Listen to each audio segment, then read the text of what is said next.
Evangelho de Mateus, capítulo 3, versículo 17. Hoje é o último dia da série Vitória na Guerra. Mesmo. Último dia. Mas vamos aproveitar, enquanto a gente está aqui, dá para a gente aproveitar e receber uma palavra. Fala para alguém que está perto de você, vale a pena ouvir de novo? Pergunta para ele. Em seguida, uma voz dos céus disse: este é meu filho amado, em quem eu tenho muito me agrado. Versículo 1 do capítulo 4. Jesus foi então conduzido pelo Espírito ao deserto para ser tentado pelo diabo. Depois de jejuar 40 dias e 40 noites, teve fome. O tentador aproximou-se então dele e disse: se tu és o Filho de Deus, manda que estas pedras se tornem pães. Jesus, porém, afirmou-lhe: está escrito, nem só de pão viverá o homem, mas de toda palavra que sai da boca de Deus. Então o diabo o conduziu à cidade santa, colocou-o sobre a parte mais alta do templo e desafiou-lhe: se tu és o Filho de Deus, joga-te daqui para baixo, pois está escrito: aos seus anjos dará ordem a teu respeito, e com as mãos eles susterão, para que jamais tropeces em alguma pedra. Contestou-lhe Jesus: também está escrito: não tentarás o Senhor teu Deus. Tornou o diabo a levá-lo agora para um monte muito alto, mostrou-lhe todos os reinos do mundo em todo o seu esplendor. Propôs a Jesus: tudo isto te darei, se prostrado me adorardes. Ordenou-lhe então Jesus: vai-te, Satanás, porque está escrito: ao Senhor teu Deus adorarás, e só a Ele servirás. Assim o diabo deixou, e eis que vieram os anjos e o... Pai, se tem uma coisa que eu não abro mão, acredito que teus filhos também não abrem mão, é de ouvir a tua voz falar conosco. Por isso, nesse tempo que aqui estamos, fale conosco, libere sobre nós uma palavra que só o Senhor pode liberar. O Senhor tem caminhos inéditos, mensagens inéditas, revelações inéditas, e nisso cremos, e por isso estamos aqui. Que quando essa reunião terminar, possamos estar mais salvos do que nunca, mais discípulos do que nunca, e voltarmos para a nossa casa para influenciar aquele lugar e transformar as pessoas que se conectam a nós. Em o nome de Jesus, quem concorda, diga amém. Amém. Amigos, a gente leu agora, mais uma vez, pela 7ª semana seguida, esse texto onde Jesus é tentado. Hoje a gente voltou um pouco na cena do seu batismo, quando João Batista desce as águas batismais. Do céu a gente vê uma luz sobre Jesus, o Espírito Santo repousando sobre ele em uma forma corpórea de uma pomba, e do céu a voz de Deus nítida sendo ouvida por todo mundo a partir daquela declaração.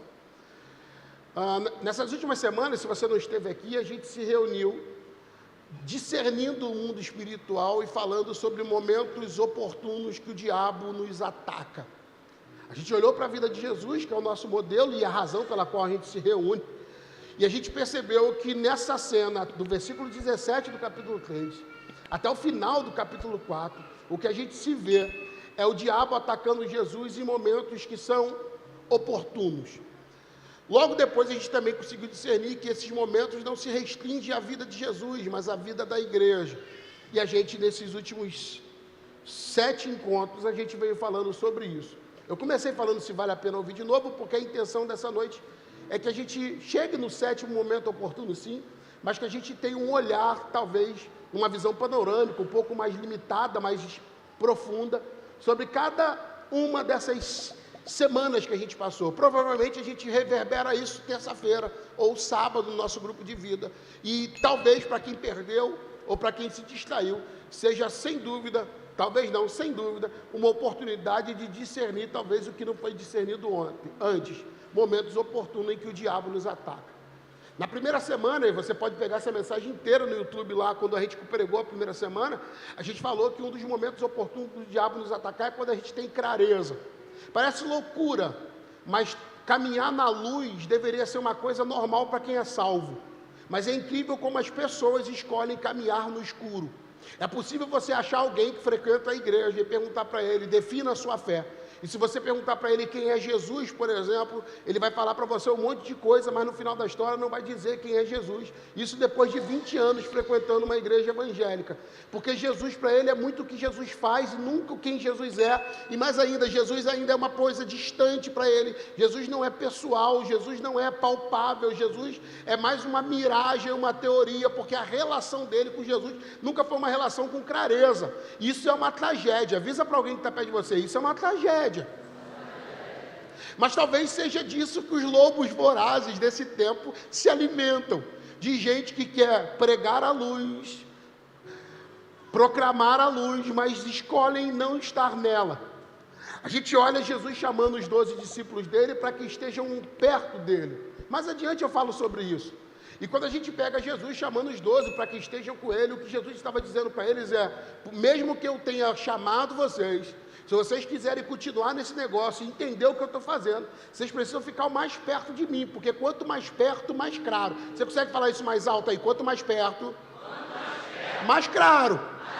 Porque a nitidez não tem a ver com ter uma vista boa, tem a ver com estar perto. Você já foi traído pela tua vista, de olhar de longe e achar que é uma coisa e chegando perto perceber que era outra? Sim ou não? Sim. E esse é o problema da vida cristã quando você segue de longe. O Pedro foi escolhido para andar perto de Jesus, escolhido para estar do lado de Jesus, mas em algum momento, principalmente quando ele chega naquele afunilamento para a traição, a Bíblia diz, e para mim é um dos versículos mais tristes que eu já li na Bíblia ultimamente. Esses dias eu via lendo isso e fiquei pensando sobre discernimento espiritual e sobre vida cristã, e a Bíblia vai dizer que Pedro o seguia de longe. Depois que Jesus é preso e é levado para ser torturado ali pelo sumo sacerdote e os bandidos que andavam com ele, Pedro agora toma uma postura, e a postura do Pedro é muito cruel, assim, muito triste.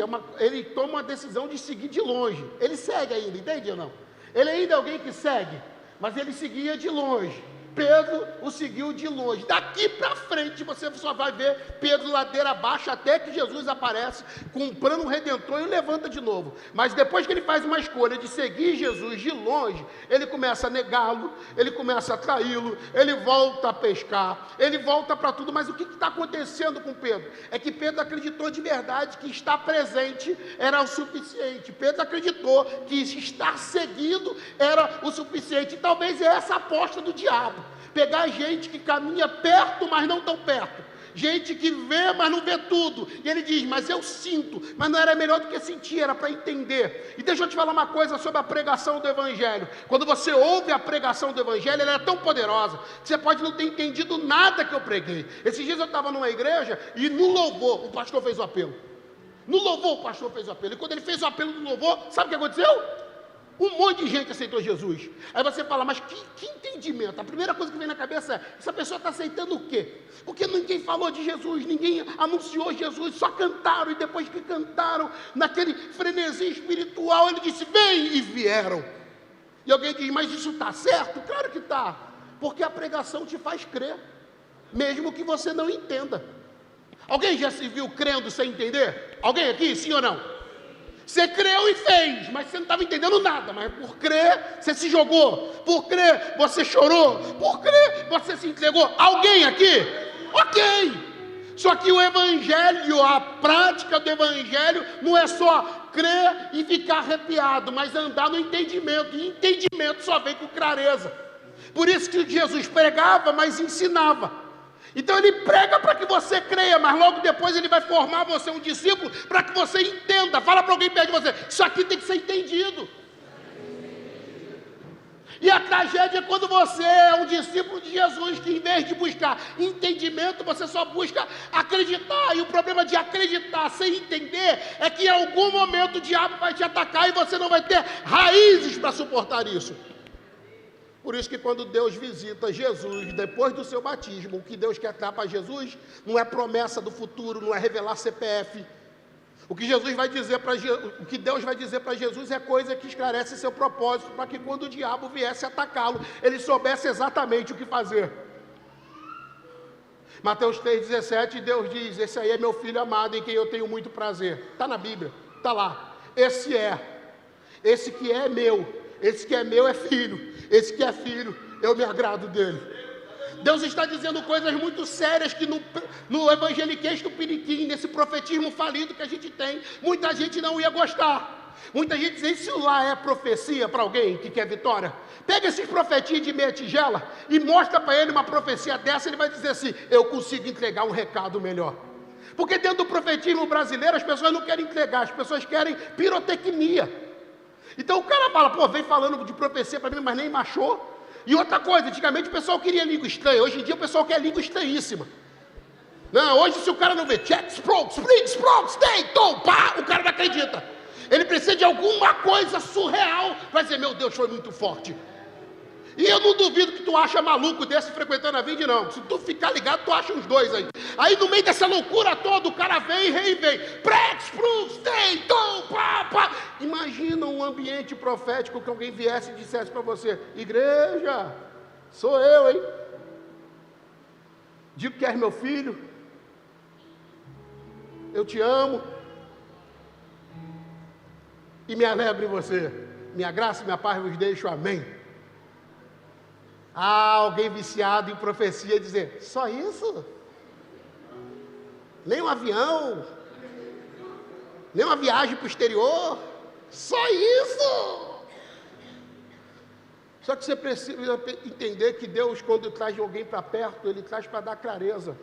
E não para deixar o cara surtado. Você não está precisando de alguém que fala que Deus vai abrir uma porta para você. Deus está precisando de alguém que diga quem você é em Deus. Você não está precisando de gente que diz o que Deus vai fazer com você daqui a um ano. Você está precisando de um Deus que esclareça por que você nasceu e qual é o teu propósito de vida, por que você está aqui. E essa coisa está nesse versículo 17, porque a gente entende a quem eu pertenço, qual é o meu propósito, qual é o meu valor e qual é a minha identidade. Essas 4 coisas estão lá. E se você quiser mais profundidade, volta na primeira mensagem da série e ouve. Mas a primeira coisa que Deus faz questão de dizer é que Jesus tem dono. Ele diz, meu. E meu ele mostra deveres e privilégios. Ele diz, a tua vida não é mais para você, porque você é meu. Não se atreva a cultuar para você, você vem cultuar para mim. E isso é um problema dentro da construtura de culto, porque o cara vem para o culto para receber. E culto lá é lugar de receber? Culto é lugar de quê? Porque culto não é para você, culto é para ele. Por isso, se depois do culto algum irmão dessa igreja te perguntar se você gostou do culto aqui, esse irmão não foi discipulado por mim não, porque o culto não é para mim e nem para você, o culto é para Jesus. E se você não gostou, problema é seu. Eu quero depois do culto perguntar para Jesus, e aí Jesus, honramos teu nome, pregamos o evangelho, e aí Jesus, cultuamos o Senhor, servimos ao Senhor, louvamos o Senhor, porque isso aqui não é para mim, isso aqui é para ele. E a maior desgraça que alguém pode ter é uma vida para si. Não, Jesus sabia, por isso que quando o diabo aparece para tentá-lo, Jesus sabe, para mexer comigo, só se meu dono deixar. Tem irmão que fala, meu Deus, o que será de mim? Ué, vai ser o que Deus quiser. Cara, como eu queria que as pessoas que falam, seja o que Deus quiser, fizessem isso com clareza. Porque seja o que Deus quiser, talvez seja a declaração de mais fé que alguém poderia ter. Mas não é a verdade que as pessoas usam. O cara decorou essa frase, seja o que Deus quiser, para abandonar coisas. Cansou do casamento. O que ele diz? Seja o que Deus quiser. Filho está dando problema e não presta para mais nada. Ele diz o quê? Seja o que Deus quiser. Eu fico imaginando Jesus olhando para o diabo e o diabo dizendo, vou te arrebentar. Aí Jesus pensando, seja o que Deus quiser. Não, esse deserto vai matar você. Se Deus quiser, pode olhar. Você é tão de Deus, mas tão de Deus, mas tão de Deus, que para o diabo mexer contigo, Deus tem que autorizar. E Deus tem mania de habitar na gente, e guardar a gente, e nos selar para o dia da promessa. Fala para alguém que está perto de você, até o mal em mim é Deus. Segura na mão de alguém que perto de você e fala assim, quando o mal vier sobre você, não dá moral para o capeta não. Porque eu e você somos de Deus.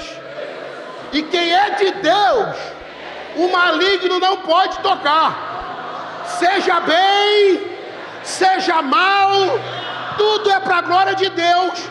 Porque eu não sou mais de mim. Eu tenho dono e o nome do dono é Jesus.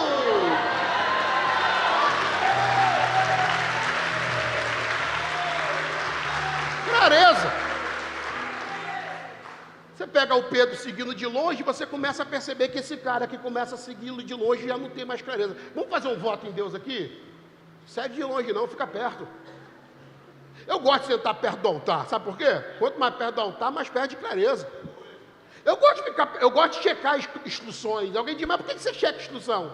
Porque provavelmente a gente vive num tempo de tanta surdez e tanta cegueira que às vezes você fala, eu tenho certeza que eu vi. Aí depois você olha direito e fala, vi não aí. Porque escolheu seguir de longe. Fala para alguém também de você, de longe não é bom não. Para vencer o diabo e os seus ataques, você precisa de clareza. Deus fez isso com Jesus. Mas ainda, um momento em que o diabo decidiu atacar Jesus foi quando ele viu Jesus sozinho. Eu tinha tanto para falar sobre solidão. E tem gente que é tão doente quando o aspecto solidão, que eles tendem a achar versículo para justificar uma vida solitária. Irmão, com todo respeito, vai se tratar. Eu nunca vi um suicida querendo aglutinar pessoas. Não, todo mundo com pensamento suicida, com o coração inclinado para suicídio, é alguém que escolheu se isolar. Me deixa que quando eu fico assim, eu prefiro ficar sozinha. Tomara que seus amigos não acreditem em você e não deixem. Mas isolamento é sempre uma arma do diabo, e eu falo isso aqui na igreja e repito quantas vezes eu puder. O diabo isola para bater. Se você acha que é ruim ficar perto de pessoas, experimenta ficar sozinho e depois diz para mim. Algumas pessoas conseguem ficar sozinhas e voltam para o meio da gente. Outras pessoas ficam sozinhas e nunca mais voltam. Porque se tem uma coisa que o diabo sabe fazer e faz com qualidade é isolar para bater. E o problema é que com alguém que escolhe ficar isolado é que provavelmente você fica na sua bolha. E na sua bolha você acredita em coisas que nem existem. Você entra no fantástico mundo do Bob e você começa a olhar para as pessoas e dizer, fulano está estranho comigo. Não, o estranho é você. As pessoas mudaram comigo. Não, você. Não, porque o pessoal não gosta mais de mim. Você. Larga de ser maluca. Acorda. A pessoa se isola e depois já acredita de verdade que essa colheita não virá, quando na verdade é claro que virá. Deixa eu dar um conselho para alguém aqui que eu não dei talvez na outra mensagem, mas posso dar agora. Não ande sozinho. Segunda coisa, escolha com quem você vai andar. Não é porque você está sozinho e é solitário que você pode andar, você pode escolher, não escolher andar com pessoas boas. Sabe o que eu gosto? Eu vou te falar uma coisa. Em Belfort Roxo deve ter mais ou menos 1 milhão de pessoas. Só de gente que vota tem 600 e pouco a 700 mil. Mora um montão de gente aqui. Se eu perguntar aqui agora quem é de Belfort Roxo e não vota em Belfort Roxo, eu vou achar um monte aqui. Deve ter passado por Belfort Roxo 1 milhão de pessoas. Está na cara que eu não vou conseguir ser amigo de todo mundo. Faz sentido o que eu estou falando ou não? Se eu fosse amigo de todo mundo e decidisse tomar um café com todo mundo também, eu levaria uma vida inteira e eu acho que 1 milhão de pessoas não conseguiriam tomar um café comigo. Isso também leva a crer que em um universo de 1 milhão de pessoas, eu estou falando só da nossa cidade, cara, deve ter um montão de gente que não gosta de mim. E faz sentido que não goste de mim. Agora, a grande verdade eu não posso ficar com crisezinha se tem gente que não gosta de mim. Ou porque eu posso fazer, sabe o que é olhar e dizer, caramba, tem 1 milhão de pessoas, não é possível que eu sou tão ruim, que eu não consiga ficar amigo de 10. Em vez de olhar o que me falta, eu deveria olhar e dizer, não, eu consigo achar coisa melhor. E eu não estou falando para desfazer de pessoas, eu estou falando de ficar aberto para não andar sozinho, porque quando Deus disse que não é bom, foi quando Deus viu o homem sozinho. Em vez de a gente ficar amargurado e dizer, antes só do que mal acompanhado, a gente deveria abrir nosso coração e dizer, não, eu vou achar amigos, eu vou achar gente que me edifica, eu vou achar gente que ora comigo, eu vou achar gente que me ama, eu vou achar gente que valoriza, e é óbvio que a gente acha, o problema todo é que a gente tem um hábito de não achar, e logo se fecha, e começa o discurso que antes só do que mal acompanhado, só que a gente não percebe que gente solitária não evolui. Vamos fazer conta? Adão está no jardim, amém ou não amém? Coisas que tinham no jardim, e me diz se você seria feliz com isso. Primeiro, não precisava trabalhar duro. Tinha trabalho, mas trabalho lá era hobby. Imagina isso. Você pegar uma coisa que você acha legal fazer, que você faria de graça, e ser pago para fazer. Isso é bom ou ruim? Nossa. Ele morava no paraíso. Ele não morava em Alphaville, ele morava no paraíso. Não tinha vizinho. Para quem mora em avenida, você deve entender o que eu estou falando. Não tinha. Ele era o rei. Cheio de bichinho, para quem trocou gente por pet, ó, que maravilha. Ele que deu o nome para o macaquinho, ele que deu o nome para o jacaré, e os bichos eram dóceis. Então ele se movimentava. Aquele mundo que o TJ gosta de falar, existia. Aquela coisa legalzinha ali, que bacana. Mais ainda, todo dia, no finalzinho do dia, Deus se manifestava pessoalmente. E agora ele tinha um culto na presença de Deus com Deus. E ele não estudava a Bíblia com o pastor, ele não ouvia de Deus de um pastor, ele ouvia do próprio Deus. Tá bom ou tá ruim? Tá bom ou tá ruim? Aí Deus olhou e disse, tá não. O cara tinha um paraíso, o cara tinha animais, o cara tinha a presença de Deus. Deus olhou e disse, isso vai dar ruim. Isso não está legal. É Deus que diz, não é bom. É engraçado que até agora Deus tinha falado que era bom toda hora. Deus olhou que ele criou o firmamento, disse que era bom, viu a criação do homem, viu que era bom. Quando Deus viu o homem sozinho, Deus abre a boca e diz, não é bom que o ser humano viva sem a companhia de um semelhante. Deus olhou para o homem sozinho e disse, isso vai dar ruim. Tem coisa, amigo, que só outra pessoa vai completar em você. Sabe como que a gente vira gente? Sendo amigo de gente. Pastor, eu tenho problema de perdão. Pode olhar, a pessoa que tem problema de perdão, ela tem problema de relacionamento. E pode olhar, o diabo ouviu isso e disse, não é bom. O que ele passou a fazer dali por diante? Opa! Maxwell com gente, fica mais gente. Maxwell com gente, fica mais tolerante. Maxwell com gente, aprende a perdoar. Maxwell com gente, é mais feliz. Maxwell com gente, se arrepende. Maxwell com gente, se desenvolve. Faz conta. Aí Deus olhou e disse, não é bom, você melhora com gente. O diabo ouviu. O diabo fez a conta. Se 100 pessoas não é bom, o que eu vou fazer com o cara daqui por diante? Eu vou trabalhar dia e noite para que não tenha relacionamentos saudáveis. Porque toda vez que você ficar longe de gente, você piora. E se escolher ficar com gente, eu vou tentar te dar o pior tipo de gente para você ficar ruim. Porque escolher gente melhora você. Errar com gente piora você. Vou trabalhar para você ser uma pessoa solitária. Irmão, dá uma olhada para o mundo e me diz, se toda a receita que o mundo tem não é de isolamento. Alguém lembra da pandemia? Alguém lembra da pandemia? Sim ou não? Qual foi a dica do Ministério da Saúde? Fica onde? Fica onde? Depois eles se arrependeram, não foi? Disseram que não precisava ter sido assim, né?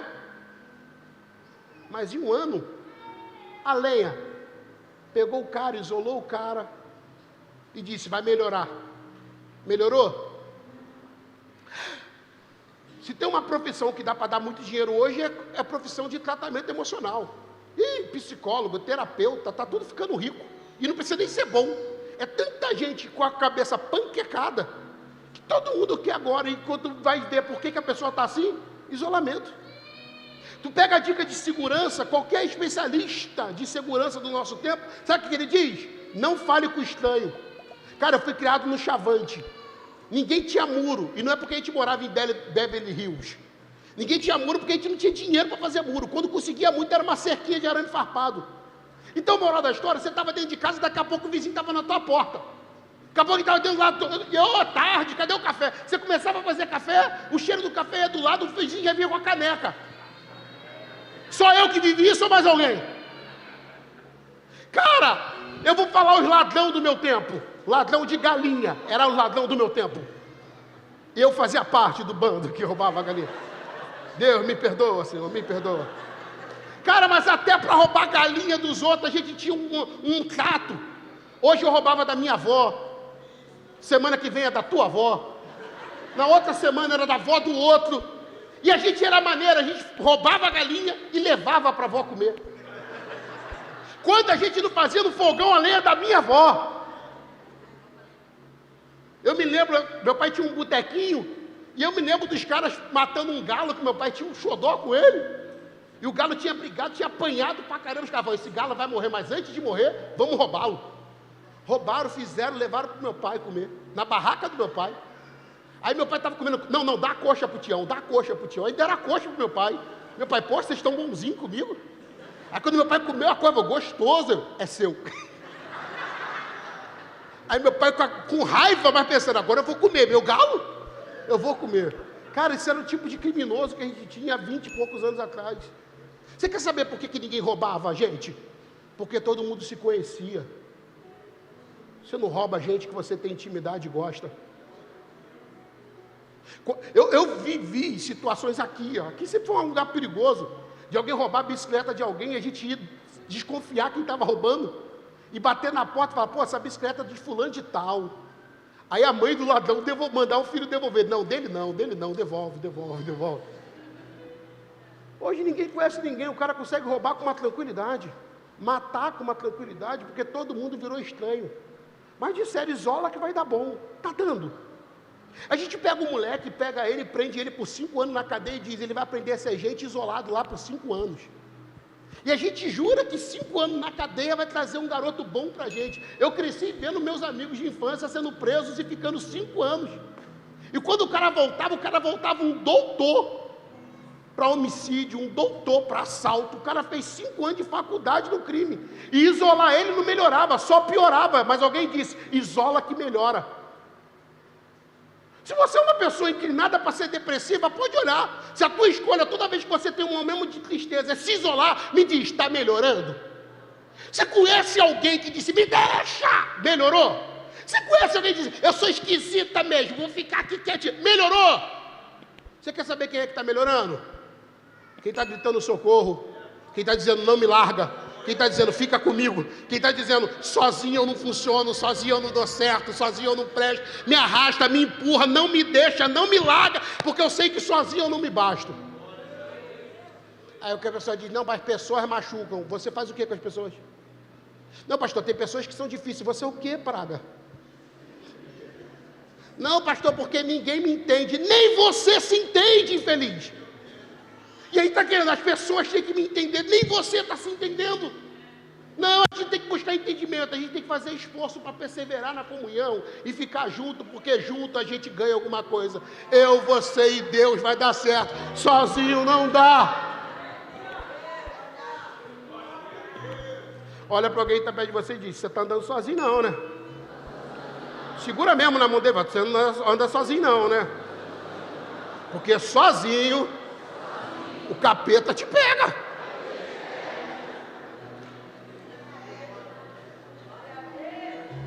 Olha para o mundo animal, você nunca vai ver um leão matando um elefante que não está sozinho. É sempre o isolado que eles pegam. A gente também falou nesse período de cansaço. E cara, eu posso testemunhar isso. Esse final de semana eu decidi, venho passando muito mal, mas muito mal mesmo. Em breve a gente vai viver um avivamento nessa área. Mas sobre cansaço, tem umas verdades sobre cansaço que eu vou falar. Já parou para pensar que quando Jó perde todos os seus filhos, ele fica doente? E agora ele tem uma mulher em casa e sem filhos. Mas quando Deus restaura Jó, Deus restaura a saúde do Jó, é ou não é? Qual foi a prova que Deus fez para mostrar que Jó estava bem? Meu irmão, o Jó voltou com tudo. Jó olhava para a joia. Qual o nome da mulher do Jó? Joanete? Joana? Ele olhava para ela, minha filha, você está bem? Ela falou, então vamos embora. Pá! Um filho, um E. Você está bem ainda? Tô. Pá! Um E. Quando foi brincar de nada, já tinha 10 filhos em casa. E aí é um recado. Gente cansada nem filho faz, gente. Tem gente que está trabalhando tanto, que alguém está ficando na pista em casa. E ele diz, não, mas eu estou muito cansado. Para isso não pode estar cansado. Mas eu tenho algumas verdades que eu penso sobre cansaço, o quanto isso é um momento oportuno para o diabo nos atacar e abrir a porta para outra coisa que é a fome. Cansado, eu tenho 4 conselhos para te dar. E esses 4 conselhos é de alguém que está muito cansado e tem percebido isso. Se você veio de manhã aqui, você deve ter visto eu pregando uma derrota.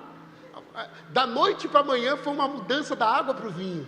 Porque cansado tu não rende, cansado você não consegue entregar nada, cansado você não vai. Mas eu tenho 4 conselhos do altar para você sobre cansaço. E acredite, não brinque com o teu cansaço.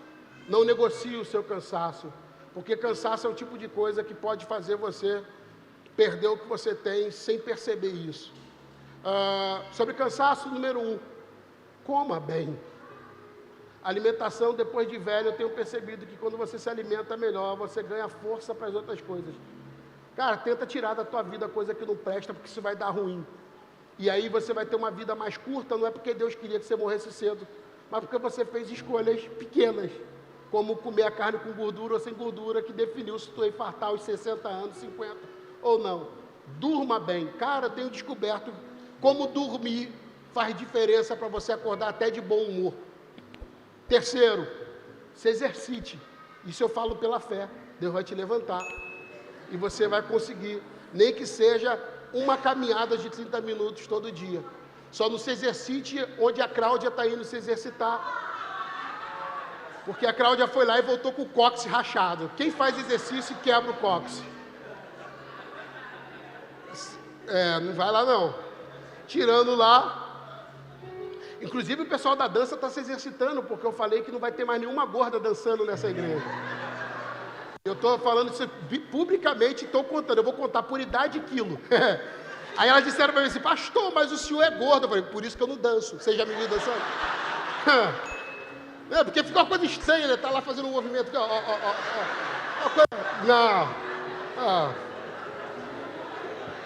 Não.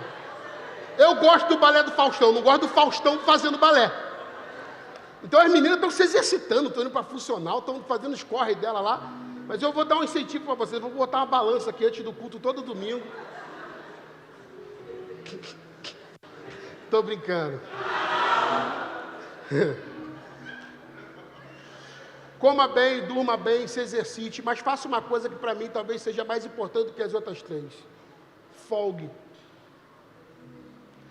Se tem uma coisa que chegou nesse tempo de ativismo mesmo, pesado, é a gente sempre acreditar que dá para folgar em outro dia.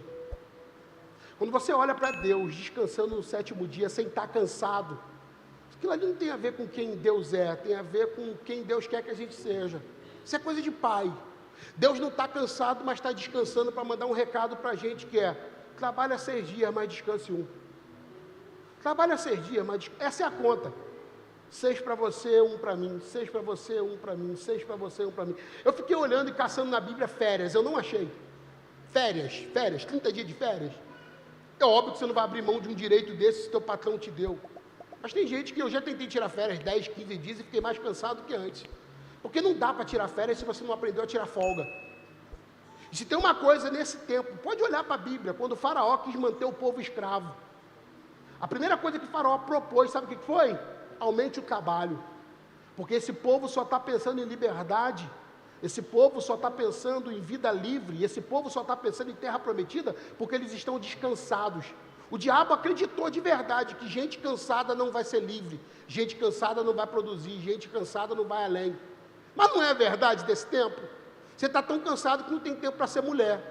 Você está tão cansado que não tem tempo para ser esposo do teu marido, esposo da sua mulher. Você está tão cansado que não tem tempo para ser mãe dos seus filhos. E a gente não percebe isso. O sábado não era só um dia de contemplação. O sábado era um dia de nadismo. Literalmente, nadismo. Você sabe o que é nadismo?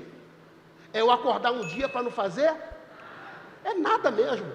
E é incrível como numa vida corrida, quando você não faz nada, esse nada resolve o resto da tua vida. Óbvio que eu não estou abrindo a porta para vagabundagem. Eu não estou dizendo fique folgado, eu estou dizendo tire folga.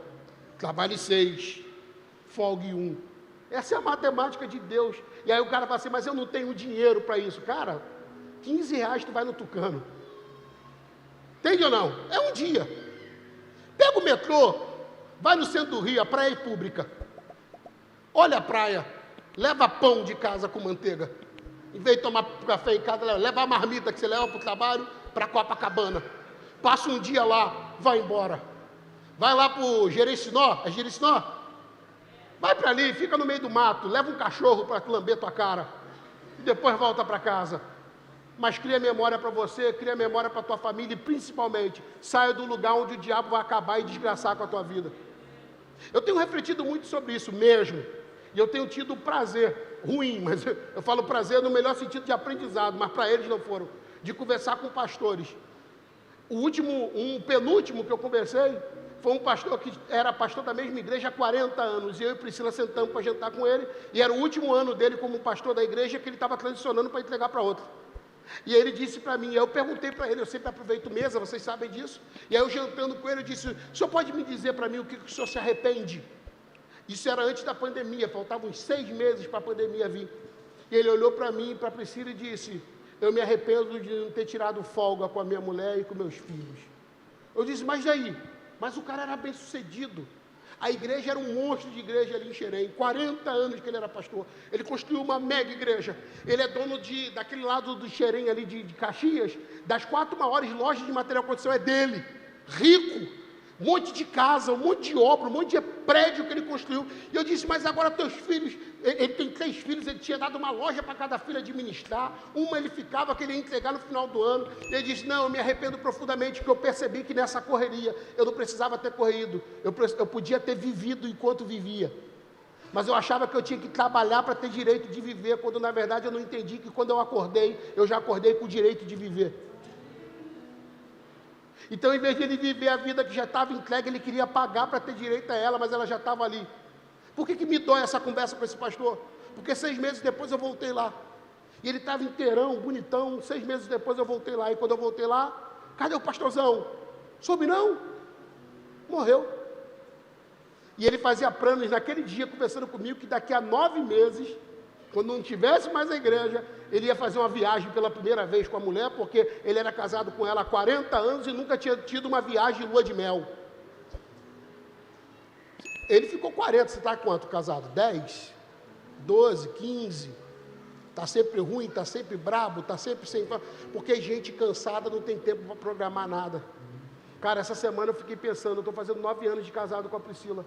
E eu e a Priscila chegou num nível tão cansado, mas tão cansado, mas tão cansado, que a minha mulher, que é festeira pra caramba, ela disse para mim assim, vamos ficar em casa, ver um filme e dormir. Dentro de mim eu senti a dor e a culpa de um homem que não para. Eu disse, isso está errado. Eu orei com Priscila em lágrimas em casa, mas depois pensando comigo, dizendo, isso não está certo, isso está errado. Sabe qual é o problema disso tudo? Pode olhar, gente cansada não está feliz, gente cansada não está bem-humorada, gente cansada perde sabor, gente cansada perde gosto, e aí o receita, você precisa de 30 dias para descansar, não, 6 para você, 1 para o descanso. Pastor, se eu fizer isso eu passo fome. Passa não, porque quem trabalha não tem tempo para ganhar dinheiro.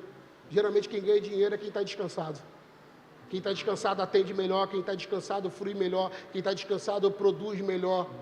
Você tem que fazer um exame com a tua vida e fazer um trato com ela, porque se isso estiver errado, se a comida não está na hora certa, se o sono não está no lugar certo, se você não está fazendo nenhum exercíciozinho, se você não tiver de verdade, e fala em coração, folgando, cara, você está em pecado. E esse pecado talvez é coletivo, e como igreja a gente vai ter que fazer alguma coisa.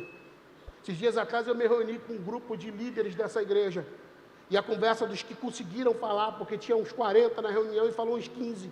Mas a primeira conversa de cada um é, estou cansado, estou cansado, estou cansado. Isso é ridículo, e te explico por que é ridículo. A gente não tem idade para estar cansado. Você olha para essa igreja é muito jovem. E se a gente está cansado, só tem uma coisa explicando, a gente está em pecado. E aí você está esperando ter direito para descansar, porque a gente só quer dormir quando está cansado. Não, você tem que dormir, porque dormir te dá força para não cansar.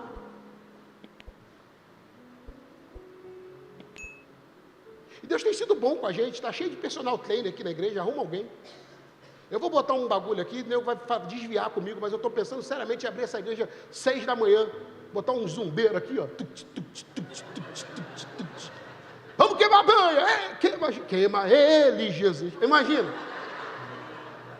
Ih, vão meter um mal em mim, não vão não? Mas depois do jogo do Flamengo no telão, o que é uma zumba gospel? Pelo menos aqui ninguém vai ficar vendo traseiro de ninguém. Só botar mulher com mulher e homem com homem. Por fim, Eu vou pular 2 aí, e nem vou falar do templo para não escandalizar ninguém, porque eu acho que eu já escandalizei o que eu tinha que escandalizar. Agora que eu descobri que eu estou sem relógio, é isso mesmo? Por fim, se tem um momento que o diabo pode nos atacar, e sempre vai ser isso, é quando a gente está pronto para começar uma coisa maior que a gente. Olha o que eu vou falar com você, eu vou ler esse texto. Gênesis capítulo 9.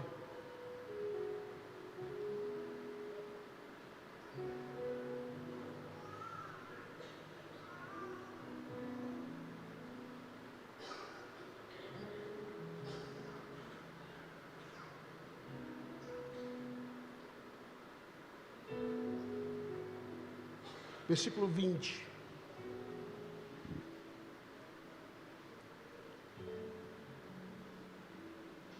Se tu não ouviu nada que eu falei, guarda isso aqui. Noé era cultivador e foi o primeiro a plantar uma vinha. Deixa eu te fazer uma pergunta. Noé é cultivador? Noé é cultivador? Noé é lavrador? Noé é o homem da lavoura, é isso? O que Noé faz? Fala, gente. Noé faz o que, gente? A arca? Barco? É isso, Noé? É isso ou não? É ou não é? Não. Noé fez o que nos últimos 630 anos da vida dele? Oi? O que Deus mandou de cara fazer da vida dele? Plantar ou construir uma arca? Não é isso, não? Claro que é. Nos últimos 600 anos, a única coisa que ele fez foi madeira, prego, martelo. Pá! Corta. Sim ou não? Ele se preparou para a tempestade. Sabe o que ele não se preparou? Para viver depois delas. Tem gente me ouvindo aqui que você se preparou para o dia ruim, você só não preparou para ser feliz. Meu irmão, tem gente que quando não tem guerra ele caça. Porque ele acha de verdade que tem que ter uma guerra para a vida estar funcionando. Se a vida ficar boa, ele tem crise de autossabotagem, ele vai lá e sabota, porque ele precisa de uma desgraça para se sentir útil. Passou a tempestade, veio a bonança, o que ele escolheu? Mudar de profissão. Ele nem pergunta para Deus, ele simplesmente para de fazer a arca, porque a arca já cumpriu o propósito na cabeça dele, e agora ele vai fazer o quê? Plantar vinha. Noé era cultivador, foi o primeiro a plantar uma vinha, versículo 21. E bebeu do vinho que havia feito, se embriagou e ficou dentro de sua tenda. Essa versão está estranha, mas 21.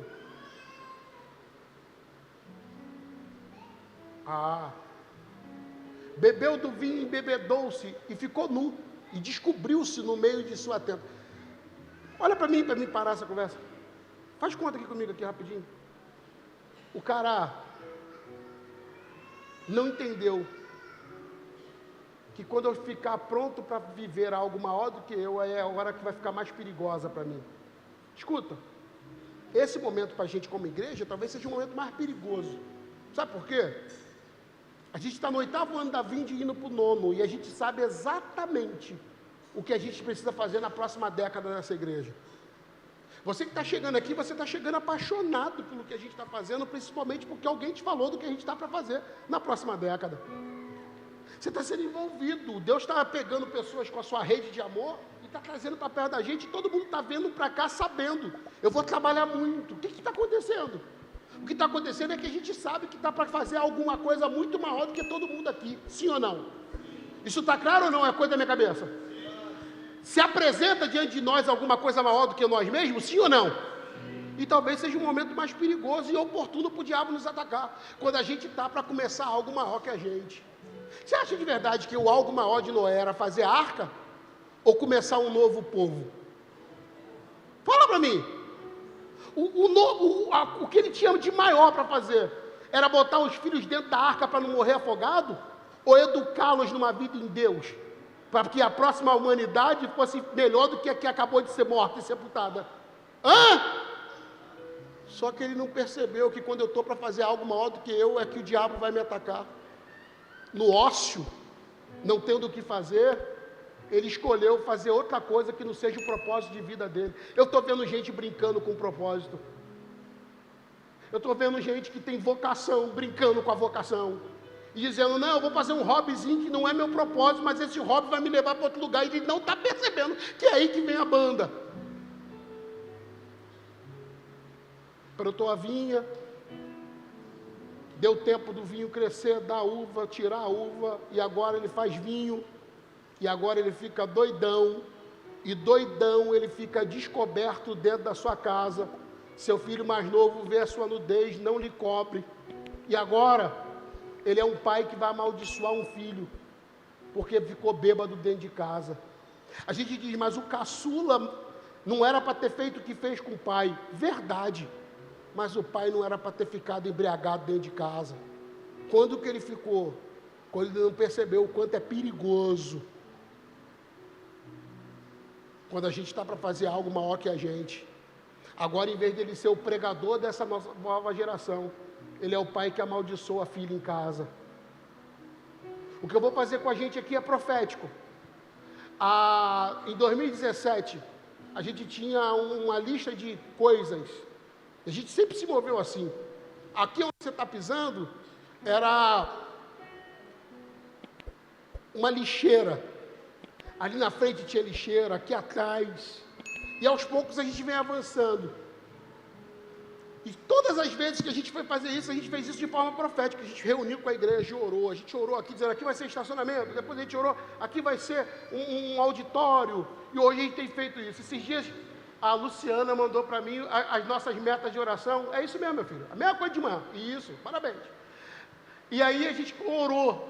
E eu olhando para essa lista aí, eu fiquei feliz de perceber o quanto a gente cresceu até no que pedia para Deus.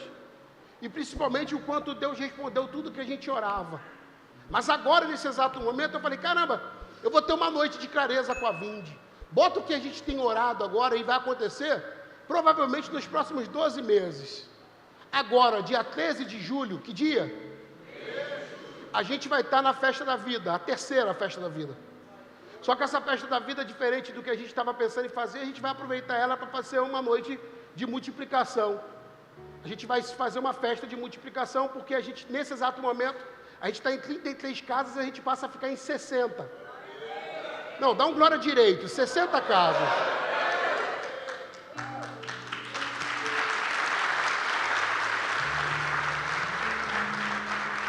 Fala para alguém que está perto de você, o nome disso é guerra.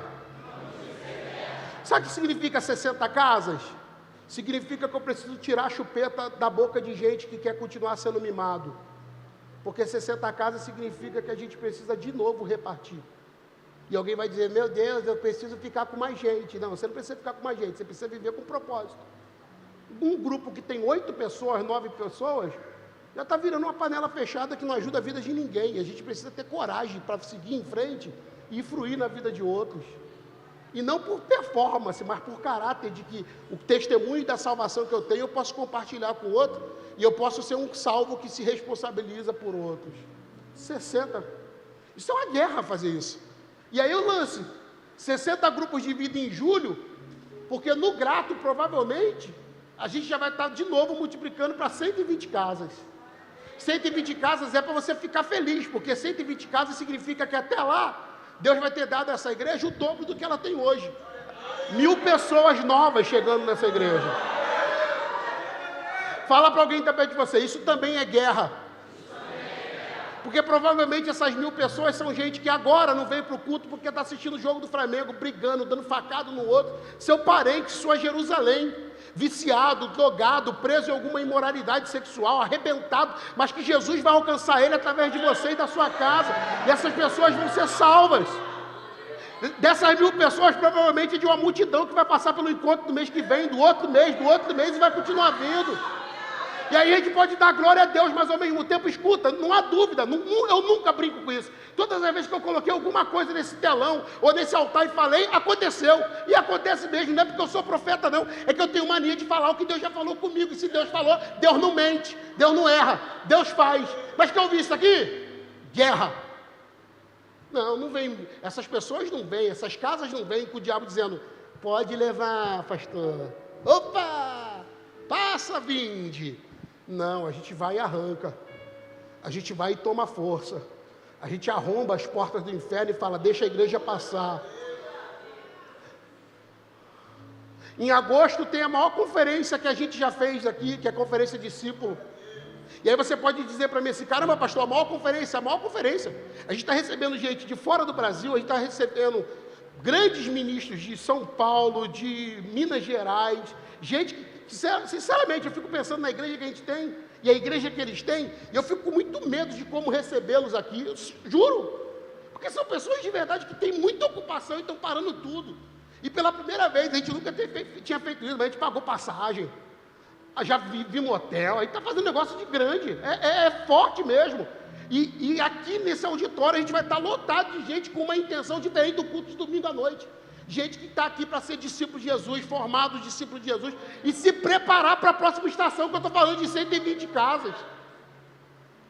Aí alguém diz, que lindo, eu vou dizer para você, que guerra.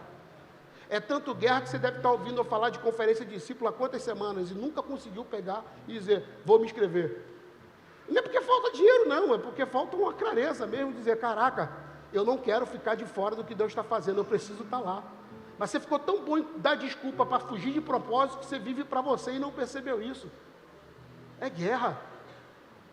Se tem um momento oportuno para o diabo nos atacar, é quando a gente está para fazer alguma coisa maior do que a gente. Não tem nada na vinde que eu faço com capacidade. Você acredita? Todo domingo, quando eu venho pregar aqui, eu venho numa tremedeira. Todo domingo, quando eu venho me reunir com vocês, eu me sinto incapaz de ser pastor dessa igreja. Eu me sinto incapaz de administrar a vida de vocês. E mesmo assim, Deus vai com graça e misericórdia e dependência cuidando disso. E eu tenho certeza que ninguém que lidera um grupo de vida, lidera porque é capaz. Ninguém que lidera um grupo de vida, lidera porque está dizendo, nossa, olha como eu posso e sou capaz disso. Pelo contrário, nos falta tudo, mas não nos falta uma coisa, amor por Jesus. E a gente precisa discernir isso para ontem, porque quando eu estou para fazer uma coisa maior do que a mim, é quando o diabo vai me atacar, porque ele sabe que quem está fazendo coisas maiores do que a si mesmo, não está trabalhando por eu, está trabalhando por nós. Você pode abrir quantas lojas você quiser, é para eu. Você pode fazer quantas faculdades quiser, é para eu. Você pode ganhar muito dinheiro na sua carreira, eu. Isso aqui? Isso aqui é nós. E a gente tem que celebrar. Essa semana eu vi um monte de gente recebendo proposta de emprego para sair do estado. Gente recebendo proposta de ganhar restaurante montado para ir para outra cidade. E dizendo, não posso não. E a pessoa dizia, mas por que não pode? É muito dinheiro. E a pessoa dizia, é dinheiro, mas não tem a vinde. É dinheiro, mas eu não vou poder cuidar de gente, eu estou cuidando de pessoas, eu estou batizando pessoas, eu estou discipulando pessoas, eu vou ficar na vinde, a vinde está em Belfort Roxo, enquanto eu vou ficar. No dia que a vinde chegar lá, talvez eu vou. E aí alguém diz, não, Deus está abrindo porta. Não, acho que você não estava na série, né? Quem traz você para o culto para te exaltar tem nome. E é o diabo.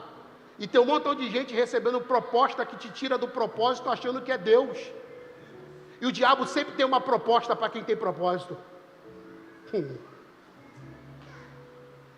A rede Aliançados começa logo depois que a gente multiplicar os 60 grupos de vida. A gente começa uma rede só de adultos aqui na igreja. A gente volta a ter reuniões dia de semana aqui, intencionalmente. Não é só culto público, mas a gente passa a ter as quintas-feiras, culto para homens em uma semana e mulheres na outra, que é o só entra homem, só entra mulher. As nossas imersões de homens e mulheres voltam. Nosso check-up de casais volta. Todas as manhãs você vai assistir direto dos estúdios da Vinde. A Vinde TV vai estar online. E você vai conseguir assistir de segunda a sexta e dizer, minha igreja tem uma TV, e ela está lá, e você vai ver essa cara larga e mais algumas outras caras largas lá. As obras a gente começou, talvez você já deve ter visto alguma coisa quebrada, ou pintada, ou para pintar aqui na igreja. A gente começou agora. A reforma geral do templo, revitalização das coisas, a Vinde Store, sala de aula, Grow Up, área da mamãe, estúdio, casa dos voluntários, o resort a gente precisa comprar, estou falando de 600 mil reais, que eu não sei de onde eu vou arrumar, mas eu comprarei. Compraremos ou não compraremos? Compraremos. Hoje não dá mais para abrir mão do resort, aonde a gente vai fazer festa da vida, onde a gente vai fazer encontro, não é? Tem que comprar. Agora, como vai comprar? Não sei. Vim de transportes.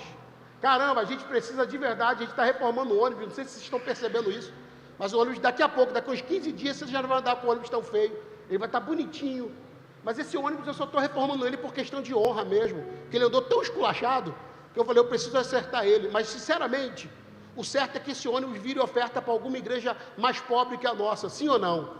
Eu não vou vender esse ônibus para alguém, mas se eu vou, pastor, o senhor está reformando um ônibus para dar? Sim. Eu acredito muito em oferta. Eu acho que a gente tem que ofertar um ônibus. Agora, quem planta um ônibus deve colher uma frota. Eu não vejo a hora da gente ter 5, 6, 7 ônibus, 0 bala. E aí o voluntariado nosso muda totalmente a partir do transporte. A conta que eu estou fazendo hoje são 4 ônibus, já que eu tenho 4 motoristas. Então, se Deus me deu 4 motoristas, não deve ser para eles ter folga. Deve ser para botar 4 ônibus parados em 4 lugares fazendo linha. Amém ou não amém? Amém. 100 mil reais cada ônibus, amém ou não amém? Amém? A gente tem que comprar as 7 propriedades aqui na rua Tambaú, do lado de cá primeiro, para depois comprar deixa quieto.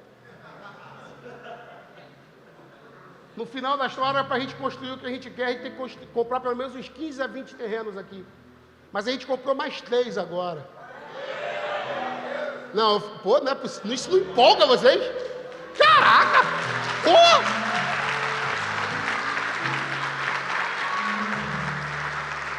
Com esses terrenos que a gente comprou, a gente vai construir a casa da criança, que deve ser o Vinde College também junto. A escola da Vinde, a gente vai construir um estacionamento para pelo menos 120 carros. Eu fiquei vendo aqui, é bonito ver os carros parados aqui na frente, né? Para quem não tinha um carro na igreja, ver carro parado é legal pra caramba. Mas ao mesmo tempo a gente tem que falar, e eu falo isso com honestidade. Quando você sair daqui e ver algum vizinho te xingando, ou com pressa para você sair, pensa nisso. Primeiro, eles são alvos, a gente está nesse bairro para ganhar esse bairro. Segundo, a gente está gerando um transtorno mesmo. Esse cara que vinha do trabalho, em 10 minutos estava em casa, depois do nosso culto, ele precisa de 1 hora para chegar. Porque é tanto carro saindo daqui, e às vezes ele vai pegar um crente que frequenta a minha igreja que não tem consciência. Não vou dizer que é mal educado, mas não tem consciência de entender que a gente está parando o bairro mesmo. É um transtorno de quem está crescendo e vai piorar. Entende ou não? Então, de manhã é um monte de carro, à noite é um monte de carro, a gente tem que ser educado, pelo menos, para dizer, irmão, me perdoa, é o jeito, mas eu estou indo. Um dia, um daqui da igreja aqui virou para a mulher que estava com muita raiva, que tinha parado no portão dela e disse, a rua é pública. E eu pensei comigo, eu disse, miserável, eu estou aqui sofrendo para ganhar a pessoa para Jesus, e você diz para ela, a rua é pública, eu boto o carro onde eu quiser. Você pode botar o carro onde quiser, mas pode ser o dia que você vai perder alguém para Jesus. Não, a gente é educado, a gente não faz isso não. Mas para melhorar, a gente vai botar o estacionamento com 120 lugares, até porque uma igreja como a nossa tem que ter um estacionamento mesmo, não. Segue aí para outra página aí, ó. Calma aí, a próxima página, vai. Oh, meu Deus. Oh, Jesus, não estão lá, saíram, foram tomar café. Foi no banheiro, deu piripi. Olha só. E mesma coisa. É isso aí mesmo? Eles botaram tudo junto depois de noite. Tá, eles me ouviram de manhã. Acredite se quiser, mas isso acontece nos próximos 12 meses. Em 50 dias a gente vai fazer a revitalização daqui. Tem um galpão ali agora com o serralheiro contratado para fazer, que é a Grow Up. Sala de vídeo, sala de reunião, espaço da mamãe. Tem um montão de mamãe aqui que está tendo dificuldade para amamentar o filho. Isso vai acontecer agora. Vai poder ficar ali no culto. Se não quiser nem ficar aqui dentro, vai estar lá umas poltronas bonitinhas. Mandar comprar uma poltrona decente, sentar lá, vai estar a tela de TV lá assistindo o culto. Ar-condicionadozinho geladinho. Espaço do café para a gente tomar um café legal, um negócio legal. Um hall, eu estou orando muito. Só estou pedindo disposição para quebrar isso tudo, fazer um hall. Eu acho que a gente merece um hall de entrada maneiro. Isso tudo está acontecendo agora. Agora escuta isso. Vai acontecer, amigo. Está me ouvindo? Vai acontecer. Eu não estou machando, não estou falando língua estranhíssima, mas eu sei que eu sou de Deus e isso vai acontecer. Mas a gente precisava entender o quanto isso impacta uma escola nessa rua, uma escola na nossa igreja, o quanto isso impacta construir alguma coisa que tenha sempre para fora, porque é o propósito nosso. Mas eu vou falar uma coisa para você e tomara que você tenha temor para ouvir isso. E se você não tiver discernimento para ouvir, você é um tolo. O diabo não quer que você viva isso, não. Ele vai te arrumar um jeito de tirar você da próxima estação. Porque você não discerniu que quando a gente está para fazer algo maior que a gente vai ser atacado. E aí, seguir de longe não vai te ajudar. Ou você abraça e pega a força da onde não tem, e busca a Deus em lágrimas e diz: Deus, eu não quero ser a pessoa que ouviu o pastor falar num domingo à noite. Eu quero ser a pessoa que construiu. Eu quero ser a pessoa que estava lá. Eu quero ser o cara que dirigiu o ônibus.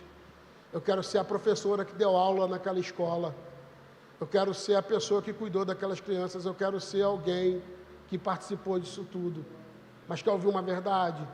Só para quem discerne isso. Só para quem discerne isso. Eu vou falar para o cara não crente que veio esse culto hoje, mas essa conversa hoje é muito pessoal. Você acredita que Deus existe? Sim ou não? Então você precisa acreditar que o diabo também existe. E o diabo tem planos com você. Escuta, se tu não ouviu nada nessas 7 semanas, escuta isso aqui agora. Primeira semana dessa igreja, eu estou falando de dia 13 de março de 2016. Tinha no meio da gente uma menina com dom de visão. Aquela menina me ligava e me contava exatamente o que eu vivo nessa igreja. Ela dizia: eu vejo muitos grupos pequenos, eu nunca tinha pensado em célula. Eu vejo pastores vindo no domingo para assistir teu culto, para ver o que você está fazendo. Cara, aquela menina descreveu por algumas vezes, em sonhos repetidos e visões repetidas, tudo que Deus foi fazendo com a gente. Ela viu o ônibus. Cara, não foi carne, ela viu. Tanto viu que a gente está aqui. E era engraçado porque quando ela começava a contar para mim, eu dizia: eu acredito. Ela dizia: por quê? Eu dizia: porque eu também já vi. Eu já vi isso aí, eu já vi aquilo ali, eu vi também. E do jeito que Deus tinha me mostrado, Deus falava para ela. Na minha cabeça inocente de pastor de primeira viagem, há 8 anos atrás, sabe o que eu pensei? Aconteça o que acontecer, se tem alguém que não sai dessa igreja nunca, é ela. Sabe por quê?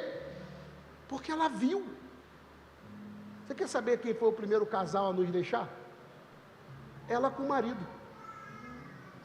Há uns 2 anos atrás, ela botou o pé aqui, num aniversário de Priscila, e a gente nem estava nem perto do que está e do que vai vir. Ela ficou paralisada em choque, e chorando horrores, porque ela botou o pé onde Deus tinha mostrado ela, mas ela não teve fé para continuar. Há 1 ano e pouco atrás, antes de começar essas chuvas, 2 anos e pouco atrás, um pastor que tentou ficar com a gente, sem o cargo, tentou, me liga chorando, dizendo: eu vi uma visão essa noite. E ele me contava assim, ó: muita água por Belfor Roxo, tudo cheio d'água, e a igreja aqui. Só que a igreja não era uma igreja, a igreja era uma padaria, que fabricava muito pão, e tudo cheio d'água, e a gente trabalhando muito, enquanto as águas estavam em cima, fabricando pão. E na medida que as águas iam baixando, ia saindo um monte de padeiro dessa igreja, entregando pão de casa em casa pelas ruas dessa cidade. E aí a loucura é que as pessoas aceitavam o nosso pão, comia, e quando ele olhava para cima das casas, tinha uma cruz, e ele identificava que aquela cruz era uma vinde, de casa em casa, e ele dizia: tinha rua, que eram todas as casas, e ele é morador do bairro, e ele dizia: Rua Tambaú, Rua Tabira, e ele é Turiúva, Taiaçu, e ele ia falando, e eu conheço as ruas, eu tive uma condição, eu conheço todas, Tamiarana, e era um tempo que a gente só tinha gente de longe aqui. As águas vieram, junto com as águas uma direção, a gente foi alimentando as pessoas em volta da gente, e as águas têm baixado, e Deus tem ficado a sua cruz nessas casas. Cara, ele dizia para mim em lágrima: ainda bem que eu estou aqui, porque eu vou viver isso, porque eu sei que Deus tem um plano de salvar essa cidade. Eu dizia com ele, chorando junto: glória a Deus, pastor. Cadê ele? Cadê ele? Oi?